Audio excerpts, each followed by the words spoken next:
साथ है, शिव पिया साथ है, मोरे शिव पिया साथ है।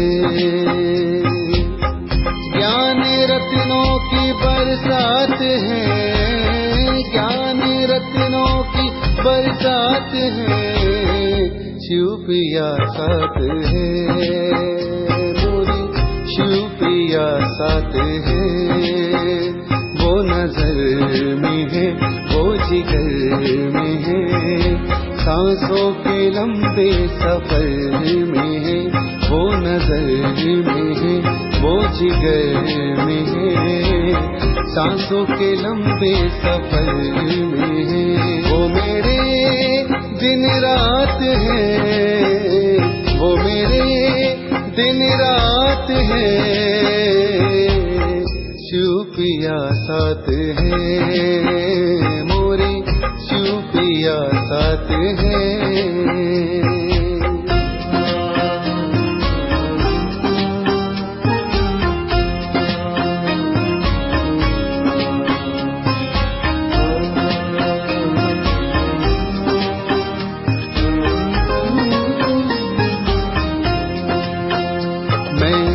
बन के नाचूं मोरनी, वो मेरे मन मोर है, मेरा मन मधुबन है, वो मेरे चित्त चोर है। कभी राधे बनाए बनाए किशन, कभी राधे बनाए बनाए किशन, उनसे ही जुड़ा है ये सारा जीवन, उनकी यादें ही मेरी सौगात है, शिव पिया साथ है, मोरे शिव पिया साथ है।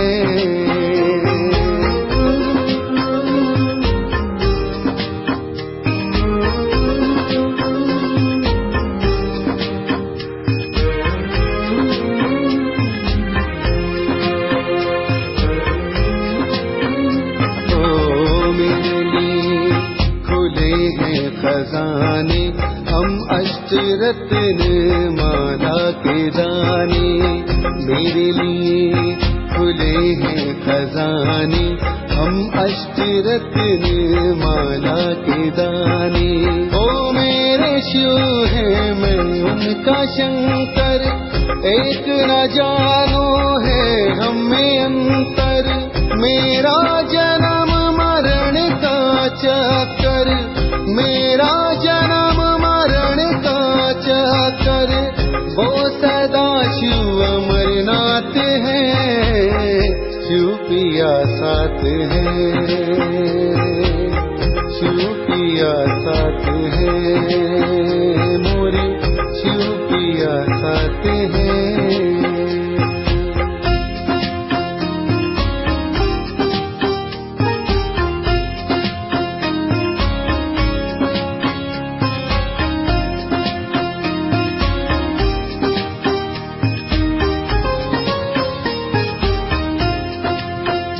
ये कलियुग का अंतिम चरण, मन रावण आत्म सीता हरण। ये कलियुग का अंतिम चरण, मन रावण आत्म सीता हरण। यहाँ झगड़े की जड़ ये तीन है, यहाँ झगड़े की जड़ ये तीन है, दर देवर जोरू और जमीन है। आओ इस नर्क का हम करे नाश है, शिव पिया साथ है, मोरे शिव पिया साथ है। ओम शांति।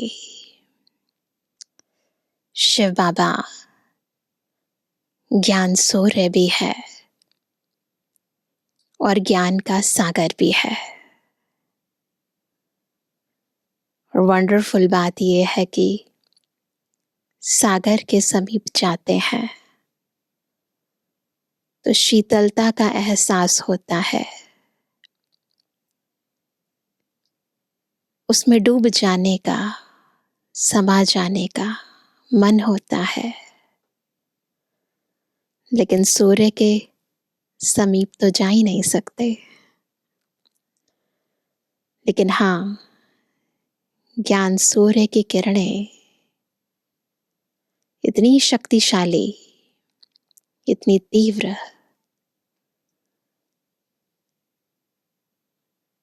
इतनी आत्मा को विभोर करने वाली है, जो अंतर आत्मा की गहराई तक अपने आप पहुंच जाती है। हम सूर्य के समीप पहुंच पाए या नहीं, परंतु वो किरणें प्रत्येक मनुष्य आत्मा तक स्वतः पहुंच जाती है। तो कभी हम बाबा के समीप जाते हैं, तो कभी बाबा हमारे समीप आ जाते हैं। यही संगम युग की रीत है और यही आत्मा और परमात्मा की सच्ची प्रीत है। ज्ञान सागर के विभिन्न भिन्न लहरों में जब हम गोते खाते हैं, विचार सागर मंथन करते हैं, तो जितना गहराई में जाते हैं उतना रत्न और मूल्यवान मिलते हैं।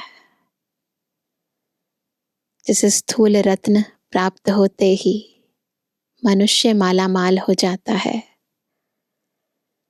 वैसे ही ये ज्ञान रत्न आत्मा को अंतःकरण तक भरपूर कर देती है, मालामाल कर देती है, संपन्न बना देती है, संपूर्ण बना देती है।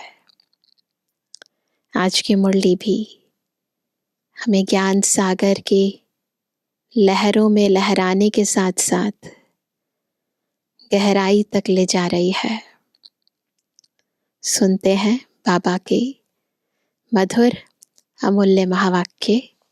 आज है 27 फरवरी 2024। बाबा के महावाक्य हैं, मीठे बच्चे, सदा बाप की याद का चिंतन और ज्ञान का विचार सागर मंथन करो, तो नई नई पॉइंट्स निकलती रहेंगी, खुशी में रहेंगे। पॉइंट्स निकलती है, आत्मा पॉइंट बन जाती है और सिंधु जो कि है बिंदु,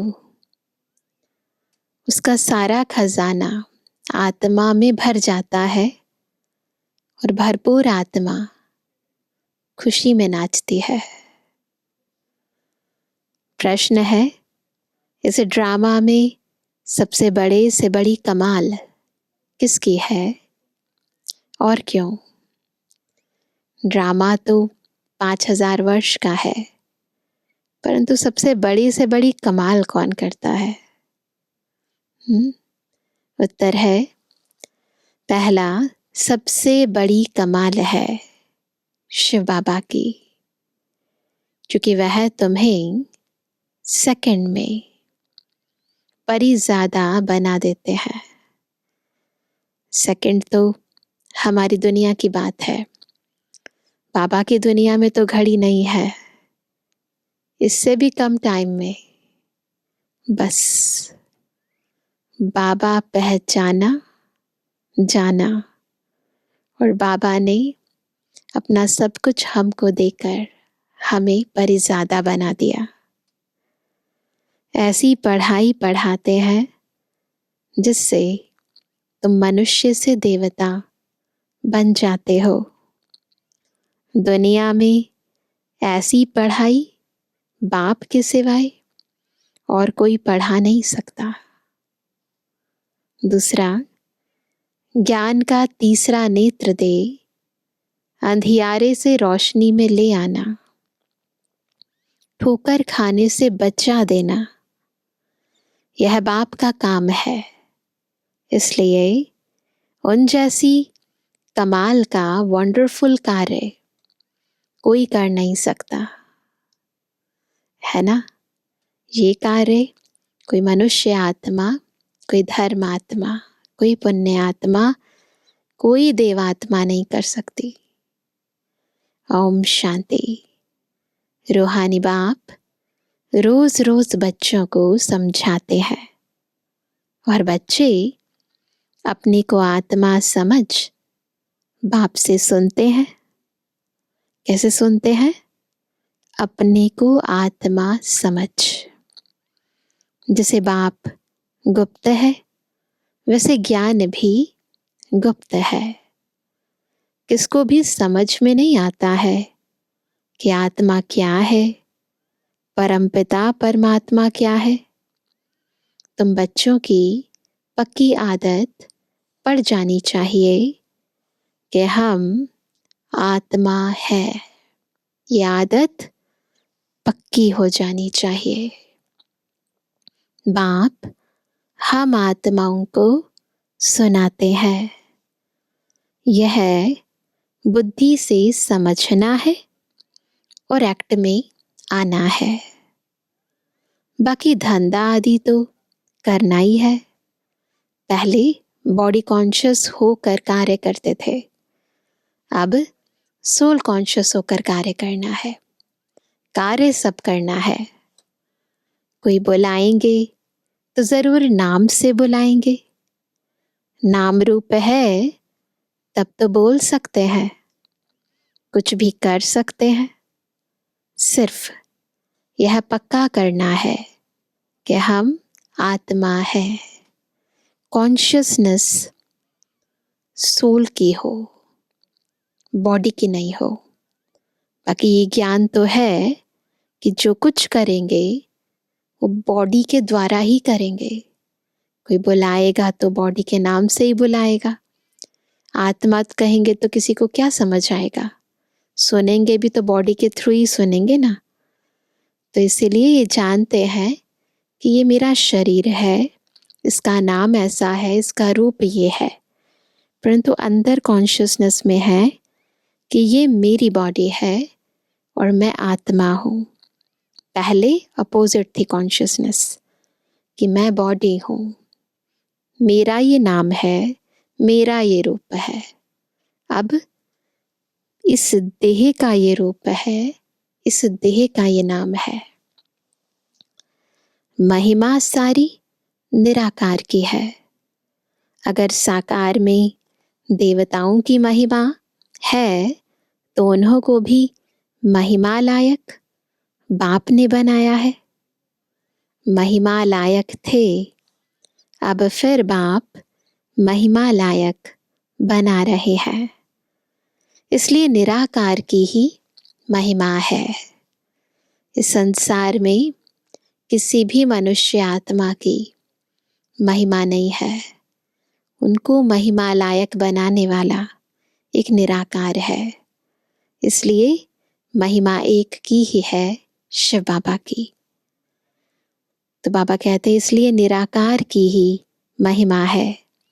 विचार किया जाता है बाप की कितनी महिमा है और कितनी उनकी सर्विस है। ऐसे थोड़ी ना महिमा लायक है बाबा। सेवा कितनी करते हैं। वह समर्थ है, वह सब कुछ कर सकते हैं। हम तो बहुत थोड़ी महिमा करते हैं।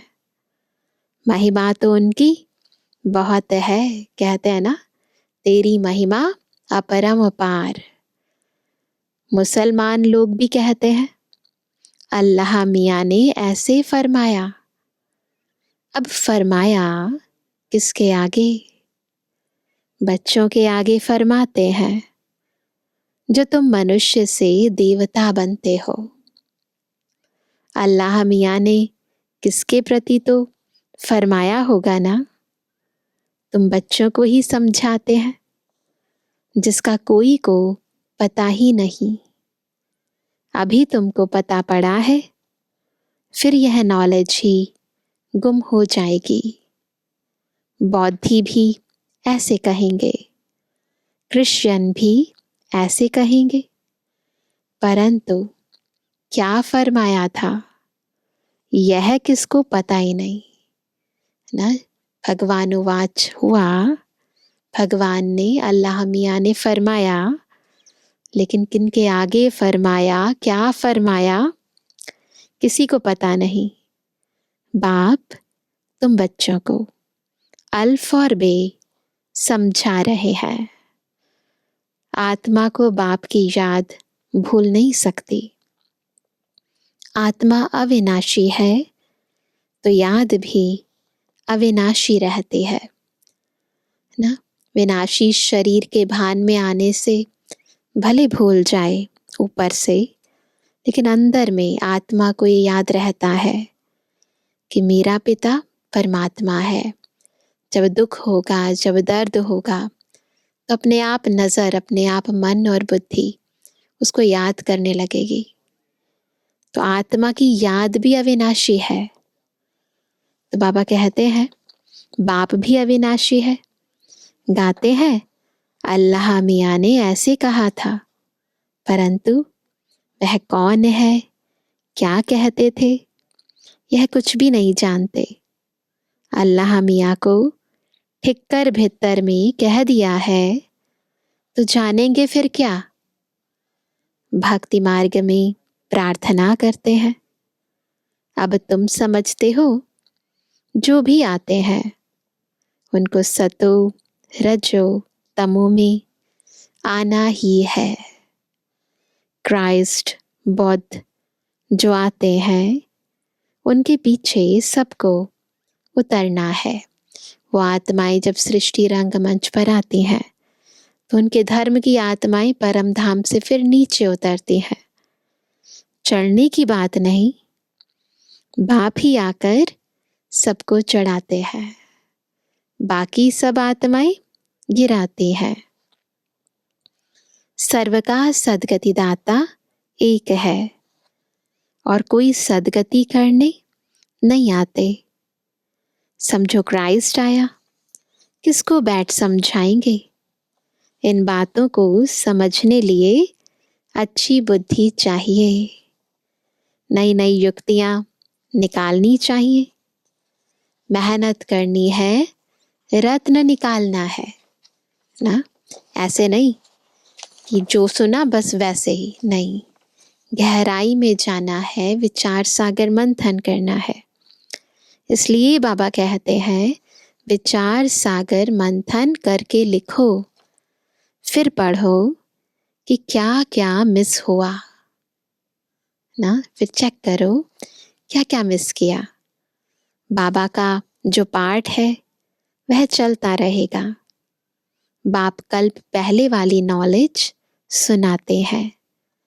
यह बच्चे जानते हैं कि जो धर्म स्थापन करने आते हैं उनके पीछे उनके धर्म वालों को भी नीचे उतरना है।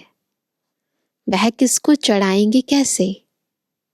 सीढ़ी नीचे उतरनी ही है, ये ड्रामा में फिक्स है। पहले सुख पीछे दुख, हर एक के साथ, हर आत्मा के साथ, हर धर्म के साथ ऐसे ही होता है। स्टार्टिंग में सुख, क्योंकि आत्मा का कार्मिक अकाउंट नहीं है। फिर धीरे धीरे कर्मों का हिसाब किताब बनता है तो दुख शुरू हो जाता है। यह नाटक बड़ा रिफाइन बना हुआ है, बहुत फाइन है ये नाटक ना। इतना महीन है ये नाटक कि पल पल ना, हर पल की रिकॉर्डिंग, और एक पल दूसरे पल से मिलता नहीं है, एक सेकंड दूसरे सेकंड से मिलता नहीं है। आत्मा का एक सेकंड का सीन दूसरे सेकंड से मिलता नहीं है। इतना फाइन है ये नाटक। विचार सागर मंथन करने की जरूरत है। वह कोई की सदगति करने नहीं आते हैं, वह आते हैं धर्म स्थापन करने। ज्ञान का सागर एक है और कोई में ज्ञान नहीं है। ड्रामा में दुख सुख का खेल तो सभी के लिए है। दुख से भी सुख जास्ती है। हम आत्माओं के लिए दुख से भी सुख जास्ती है। ड्रामा में पार्ट बजाते हैं तो जरूर सुख होना चाहिए।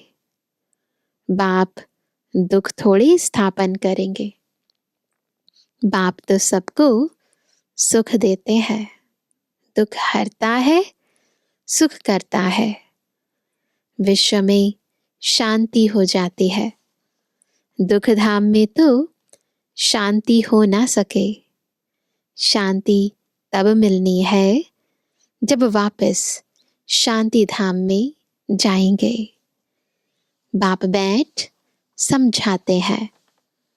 यह कभी भूलना नहीं चाहिए कि हम बाबा के साथ हैं।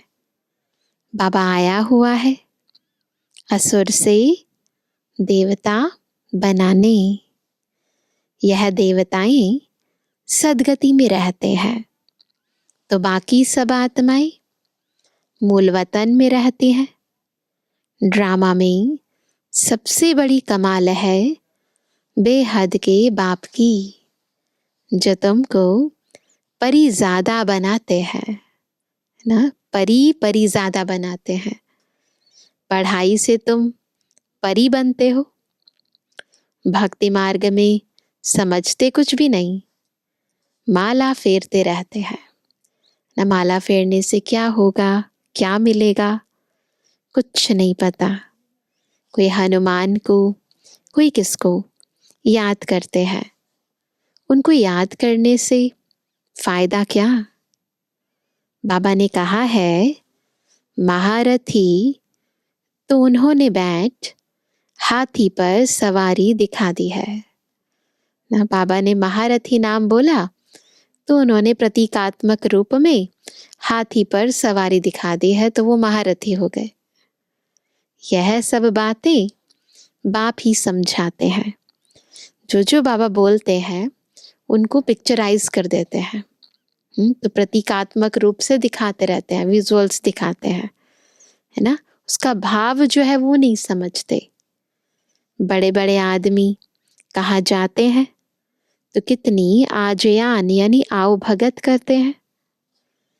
तुम और किसको आजयान नहीं देंगे। तुम जानते हो इस समय सारा झाड़ जड़जड़ी भूत है, विष की पैदाइश है ना। बाबा ही है सबसे बड़े ते बड़ा, बाकी सब आत्माएं विष की पैदाइश है, विकारी है, पतित है।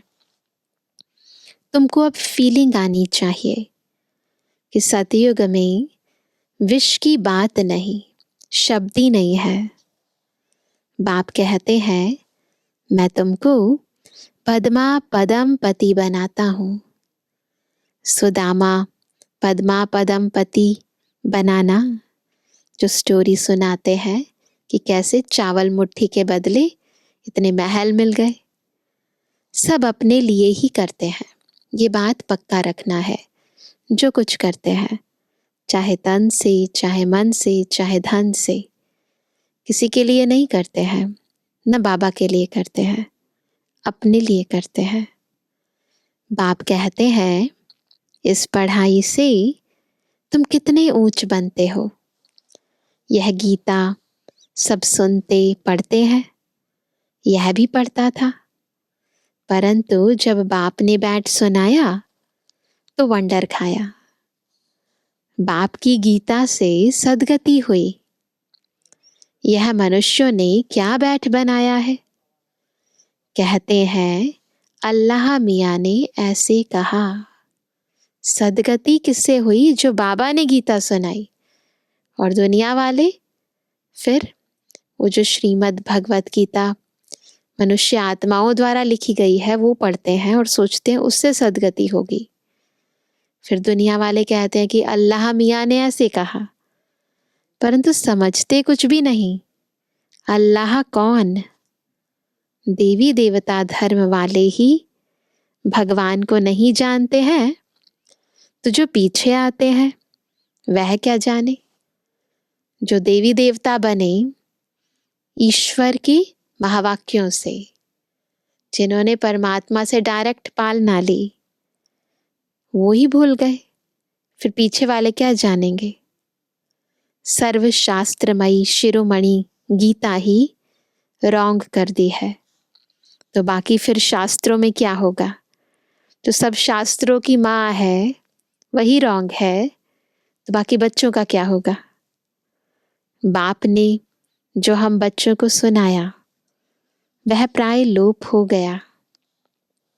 अब तुम बाप से सुनकर देवता बन रहे हो। पुरानी दुनिया का हिसाब तो सबको चुकता करना है, फिर आत्मा पवित्र बन जाती है। उनका भी कुछ हिसाब किताब होगा, तो वह चुकता होगा। हम ही पहले पहले जाते हैं, फिर पहले पहले आते हैं। बाकी सब सजाएं खाकर हिसाब किताब चुकता करेंगे। हम ही सबसे पहले सृष्टि रंगमंच पर आए और हम ही पहले जाते हैं। बाकी सब देरी से क्यों आते हैं? क्योंकि सजाएं खाते हैं। इन सब बातों में इन बातों में जास्ती ना जाओ। पहले तो निश्चय कराओ कि सबका सदगति दाता बाप है। टीचर गुरु भी वह एक ही बाप है। वह है अशरीरी। उस आत्मा में कितना ज्ञान है। ज्ञान का सागर, सुख का सागर है। कितनी उनकी महिमा है वह भी आत्मा। आत्मा ही आकर शरीर में प्रवेश करती है। सिवाय परमपिता परमात्मा के तो कोई आत्मा की महिमा कर नहीं सकते, और सब शरीरधारियों की महिमा करेंगे। यह है सुप्रीम आत्मा। आत्मा का यथार्थ परिचय शिव बाबा देते हैं, और शिव बाबा अपना भी परिचय देते हैं। और बाबा जो कर्तव्य करते हैं, जो ज्ञान सुनाते हैं, जो पालना करते हैं, जो वरदान देते हैं, जो आत्माएं उनका अनुभव करती हैं, वही उनकी यथार्थ महिमा गा सकती हैं।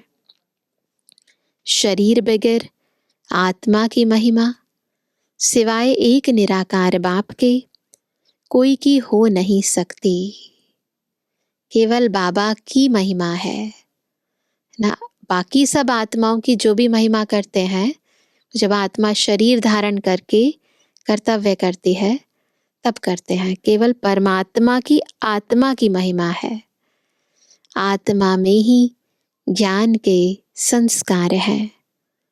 बाप में कितने ज्ञान के संस्कार हैं। प्यार का सागर, ज्ञान का सागर। क्या यह आत्मा की महिमा है? कोई मनुष्य की यह महिमा हो ना सके। सागर, सोर्स है ना, ज्ञान का स्रोत, प्रेम का स्रोत कौन है? शिव बाबा। आत्मा स्रोत नहीं हो सकती। श्री कृष्ण सतयुग का पहला नंबर प्रिंस है। बाप ही आकर बच्चों को वर्षा देते हैं, इसलिए उनकी महिमा गाई जाती है। कितना वर्षा लिया, अखुट खजाना लिया, तो महिमा तो करेगी ना आत्मा। शिव जयंती हीरे तुल्य है, क्योंकि वो हमें हीरा बना देते हैं। इसलिए बाबा का आना, बाबा का ब्रह्मा बाबा के तन में प्रवेश होना, अवतरित होना हीरे तुल्य है। धर्म स्थापक आते हैं, क्या करते हैं? समझो क्राइस्ट आया। उस समय क्रिश्चियन तो है नहीं, वो तो बाद में आए ना। किसको क्या नॉलेज देंगे? करके कहेंगे अच्छी चलन चलो। यह तो बहुत मनुष्य समझाते रहते हैं, बाकी सदगति की नॉलेज कोई दे ना सके। उनको अपना अपना पाठ मिला हुआ है। हर आत्मा का अपना पाठ है। धर्म स्थापक आत्माओं का भी अपना पाठ है। लेकिन जो पाठ शिव बाबा का है, जो महिमा शिव बाबा की है, जो कर्तव्य शिव बाबा का है वो किसी का नहीं हो सकता। सबकी सदगति कोई कर नहीं सकता। तो बाबा कहते हैं कि बाकी सदगति की नॉलेज कोई दे ना सके, उनको अपना अपना पाठ मिला हुआ है। सतो रजो तमो में आना ही है। आने से ही क्रिश्चियन की चर्च कैसे बनेगी? वो तो पॉसिबल नहीं है ना। जब बहुत होंगे, भक्ति शुरू होगी, तब चर्च बनाएंगे। उसमें बहुत पैसे चाहिए, लड़ाई में भी पैसे चाहिए। तो बाप समझाते हैं यह मनुष्य सृष्टि झाड़ है। झाड़ कभी लाखों वर्ष का होता है क्या? हिसाब नहीं बनता। बाप कहते हैं हे बच्चों, पापा कहते हे बच्चे, बड़े प्यार से कहते हैं, तुम कितने बेसमझ बन गए थे, अभी तुम समझदार बनते हो। पहले से ही तैयार होकर आते हो राज्य करने। वह तो अकेले आते हैं, हम तो अभी संगम युग पर सारी तैयारी कर लेते हैं। तो आत्मा बिल्कुल रेडी होती है राज्य करने के लिए सतयुग के अंदर, परंतु वो आत्माएं तो अकेले आते हैं, फिर बाद में वृद्धि होती है। धर्म स्थापक की आत्मा ऊपर से आई, फिर उस धर्म की और आत्माएं आई, फिर वृद्धि होती है, फिर धीरे धीरे धीरे आगे बढ़ता है धर्म। झाड़ का फाउंडेशन देवी देवता, देखा है ना झाड़ का चित्र। मनुष्य कल्प वृक्ष का चित्र जो है उसके देखा है फाउंडेशन में देवी देवता, फिर उससे 3 ब्रांचेस निकलती हैं, 3 ट्यूब्स निकलती हैं, फिर उसके बाद और ब्रांचेस निकलती हैं ना, फिर छोटे छोटे मठ पंथ आते हैं, वृद्धि होती है, फिर उनकी कुछ महिमा हो जाती है, परंतु फायदा कुछ भी नहीं, फायदा कुछ नहीं होता है ना। सृष्टि चक्र अपने आप ही सतो प्रधान से सतो रजो तमो, तमो प्रधान ही होता है, फायदा कुछ नहीं होता। सीढ़ी में नीचे उतरते ही आते हैं। तो बाबा कहते हैं सबको नीचे आना ही है। तुमको अभी सारी नॉलेज मिल रही है।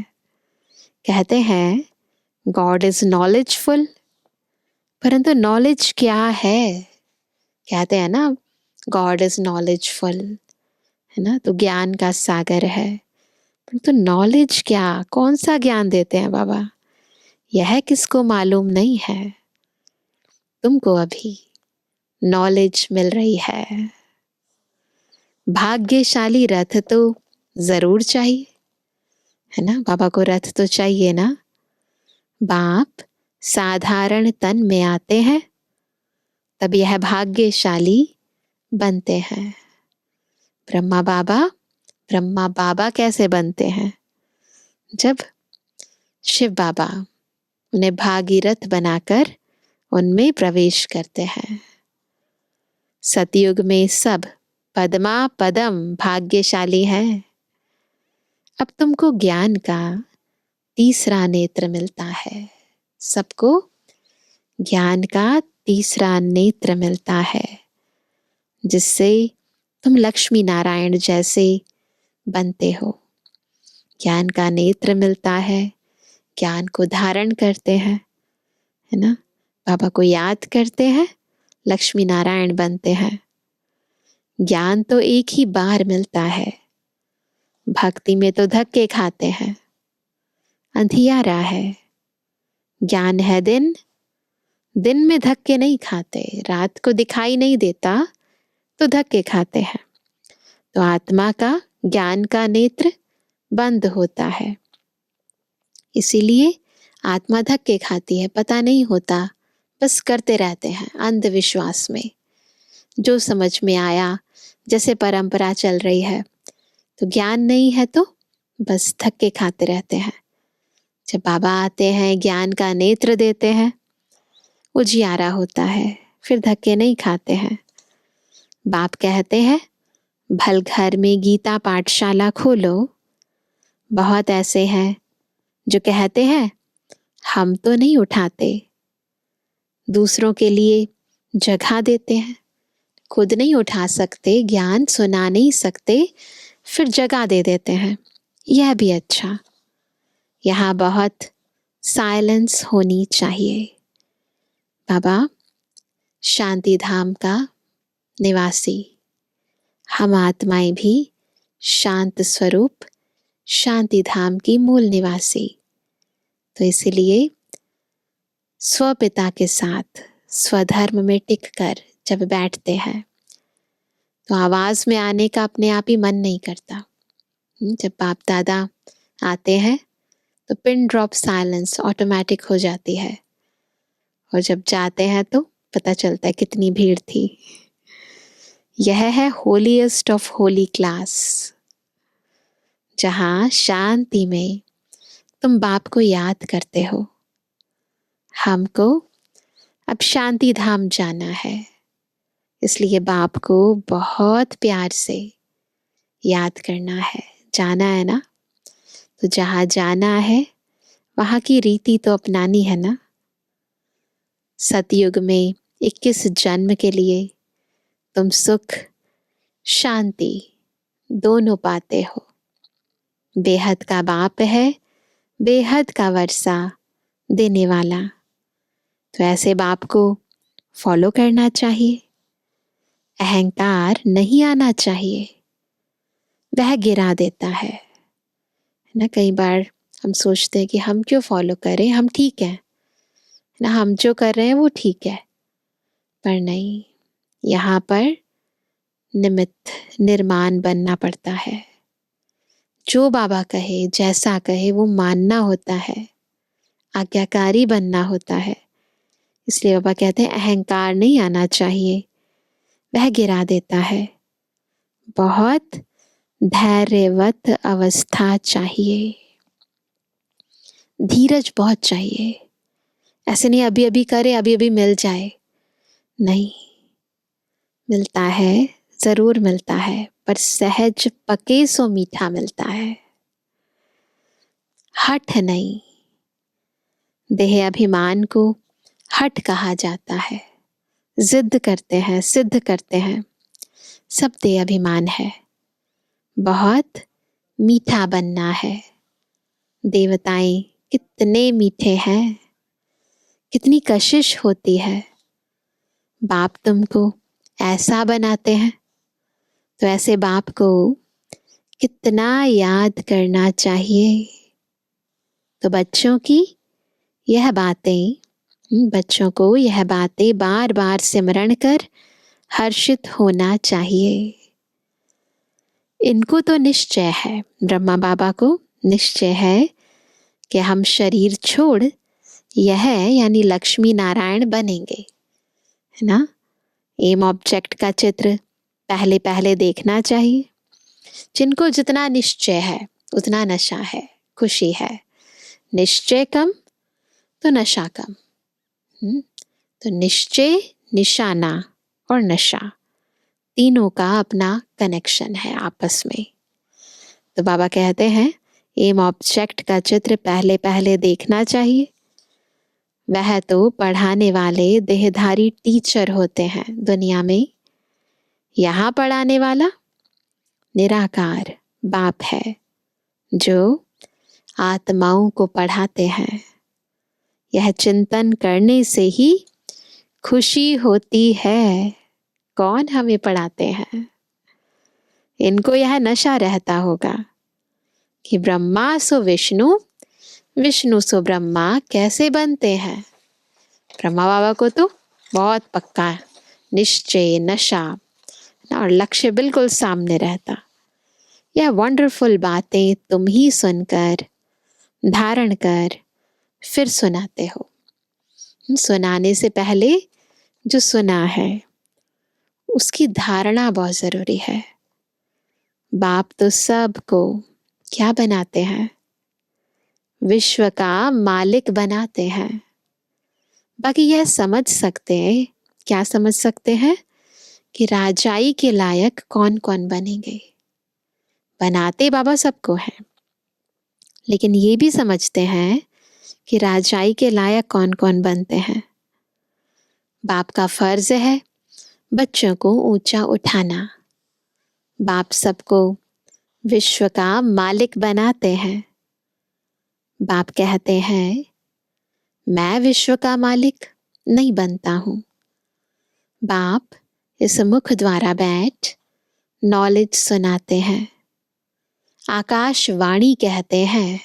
दुनिया में स्टोरीज सुनाते हैं ना, आकाशवाणी हुई, तो वो कहते हैं आकाशवाणी कहते हैं, परंतु अर्थ नहीं समझते। ऐसे नहीं कोई आकाश से आवाज आई, नहीं, ये तो आकाश है ना, तत्व है ना, इसमें ही आत्मा बोलती है। मुख में भी आकाश तत्व है, खाली स्थान।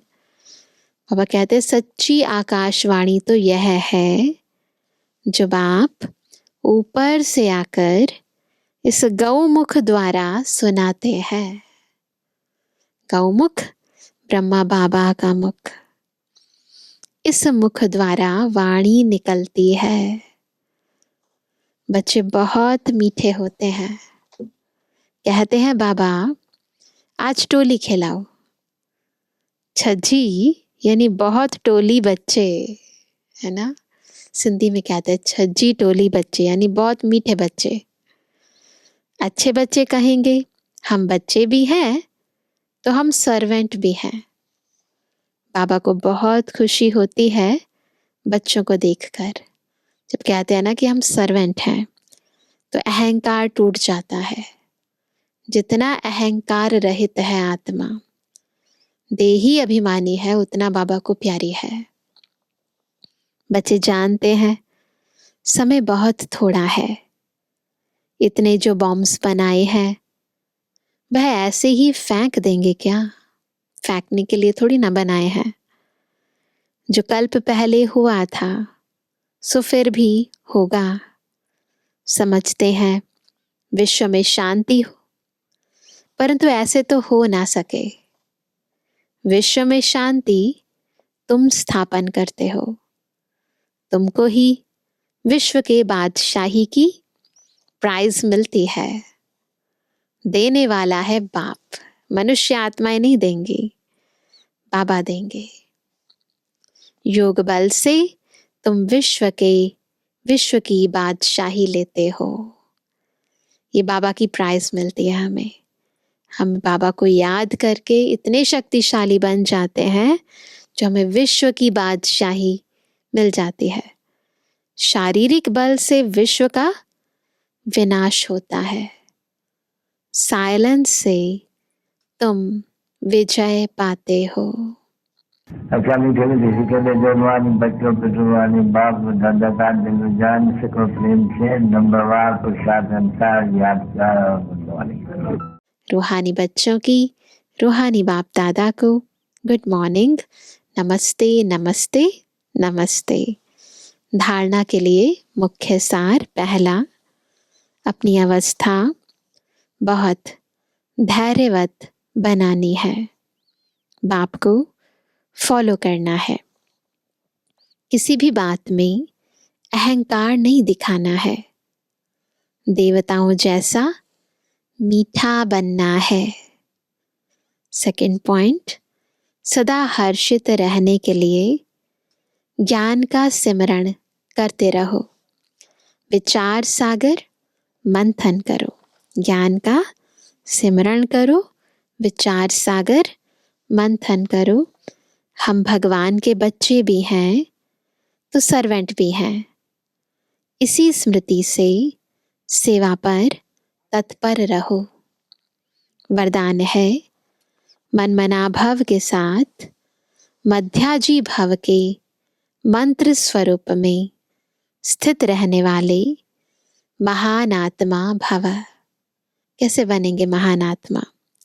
जब मनमना भव मध्याजी भव, इनके अर्थ स्वरूप में, ये जो मंत्र हैं इनके स्वरूप में स्थित होंगे। आप बच्चों को मनमना भव के साथ मध्याजी भव का भी वरदान है। अपना स्वर्ग का स्वरूप स्मृति में रहे। इसको कहते हैं मध्याजी भव। मध्य में कौन है? ब्रह्मा विष्णु शंकर, तो मध्य में है विष्णु। तो इसीलिए अपने मध्य का जो स्वरूप है, विष्णु स्वरूप है, इस अपने स्वर्ग के स्वरूप की स्मृति में रहो। इसको कहते हैं मध्याजी भव। जो अपने श्रेष्ठ प्राप्तियों के नशे में रहते हैं वही मध्याजी भव के मंत्र स्वरूप में स्थित रह सकते हैं। जो मध्याजी भव है वह मन मना भव तो होंगे ही। उनका मन बुद्धि बाबा से तो लगा होगा ही ना, है ना। पहले बाबा को याद करते हैं, फिर बाबा हमें जो वर्षा देते हैं उसको याद करते हैं। तो अगर मध्याजी भव है तो इसका मतलब मन मना भव तो है ही। तो बाबा कहते हैं ऐसे बच्चों के हर संकल्प, हर बोल और हर कर्म महान हो जाते हैं। जिनको बाबा की याद है, जिनको लक्ष्य स्मृति में है, ऐसी आत्माएं हर संकल्प, हर बोल, हर कर्म महान करती हैं। तो वो महान हो जाती हैं आत्माएं। स्मृति स्वरूप बनना माना महान आत्मा बनना। जिसको हम याद करते हैं उसका स्वरूप बन जाए, है ना, तब कहेंगे महान आत्मा, ग्रेट। स्लोगन है खुशी आपका स्पेशल खजाना है। इस खजाने को कभी नहीं छोड़ना। हमारा स्पेशल खजाना है खुशी, है ना। खुशी कब होती है? नशा तब होता है जब लक्ष्य सामने होता है, जब बाबा का वर्षा ना हमारी बुद्धि में रहता है, बाबा की सर्व प्राप्तियों के हम अधिकारी बन जाते हैं। तो जब खुशी के खजाने से संपन्न होती है आत्मा, तो आत्मा अन्य आत्माओं को भी खुश कर देती है। तो ये खजाना कभी नहीं छोड़ना। तो आज सभी क्या होमवर्क करेंगे? तो मन मना भव मध्याजी भव, इस महामंत्र के स्मृति स्वरूप में टिकेंगे ना। बाबा की याद में रहकर और लक्ष्य को स्मृति में रखकर मैं क्या बनने वाली हूँ। जब कार्य करेंगे, जब संकल्प रचेंगे, जब मुख से बोल बोलेंगे तो महान बन जाएंगे। वो बोल महान हो जाएगा, वो कार्य, संकल्प सिद्ध हो जाएंगे। तो ऐसे दोनों मंत्रों को स्मृति में रखकर हर कर्म करेंगे आज। अच्छा, ओम शांति।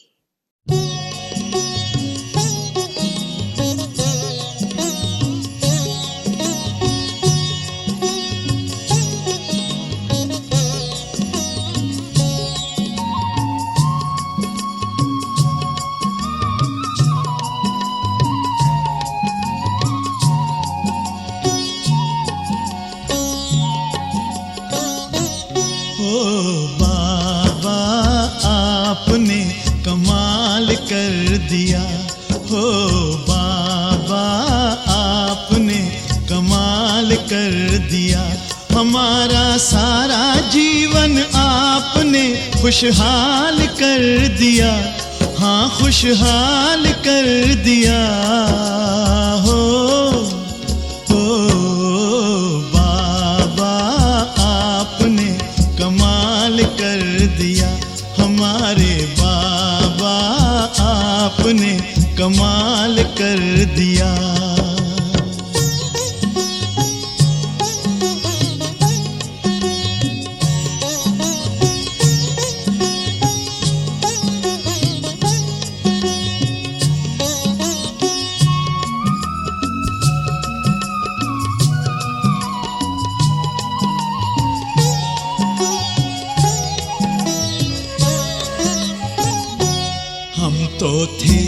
उलझन में मार्ग बताया आपने।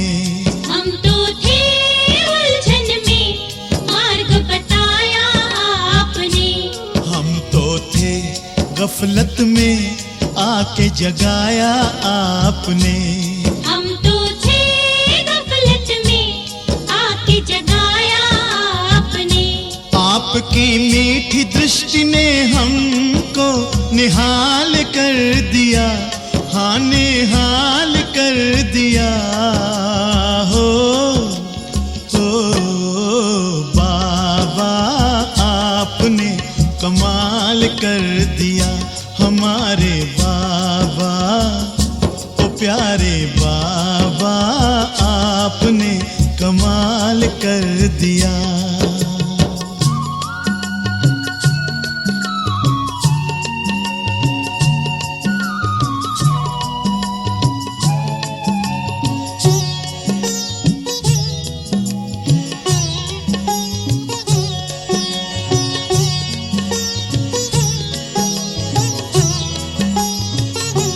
हम तो थे अंधेरे में दिया प्रकाश आपने, हम तो थे अंधेरे में दिया प्रकाश आपने, पिंजरे के पंछी को दिया आकाश आपने, पिंजरे के पंछी को दिया आकाश आपने।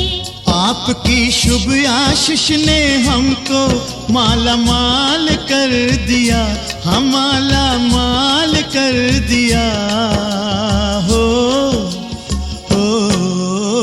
बाबा आपने कमाल कर दिया हमारे बाबा, ओ मीठे बाबा आपने कमाल कर दिया।